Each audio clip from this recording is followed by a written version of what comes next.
Жалал Абад облустук милиция кызматкерлери үчүн 100 батирлүү үйдүн ачкычтары тапшырылды. 100 батирдин 25 2 бөлмөлүү, 75 1 бөлмөлүү болуп, анда тийиштүү шарттардын баары каралган. Жамиля Суранова ички иштер кызматында иштегенине 20 жылдын жүзү болгон. Жолдошу да ушул тармакта 30 жылда иштеп каза болгон. Учурда 1 бөлмөлүү үйгө ээ болуп турган кези. Буга чейин ал балдары менен ар кайсы батирде ижарада жашап келчү. Ушу өкмөт биздин эмгегибизди баалап, батирлерди берип атат. Рахмат.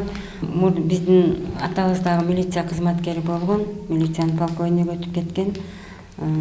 Пенсияга чыккан, кызмөккө жашайбыз. Үйлөрдү бөлүштүрүү боюнча Жалал Абад областык ички иштер башкармалыгынын алдында турак жай комиссиясы түзүлүп, атайын критерийлердин негизинде 90 кызматкер тандалып алынган. Алардын арасында кызмат учурунда каза болгон тартип сакчыларынын үй бүлөлөрү жана милициянын ардагерлери да бар. Анткени өзүнүн армиясын бакпаган мамлекет, бакпаган эл башка бирөөнүн армиясын багат. Балдарыңардын жамандыгын көрбөгүрө. Конушуңар жайлуу болсун. Куттуктайм барыңар. Ал эми калган 10 батир кызматтык үй катары калып, аны алыстан көчүп келип иштеп жаткан кызматкерлер пайдалана алышат. Жаңы үйгө газ киргизилген, бирок суу жылуулук тартыла элек. Батирди кирип көрүп чыккан президент Алмазбек Атамбаев күн суук экенин белгилеп, жылуулук берилбегенин сынга алды.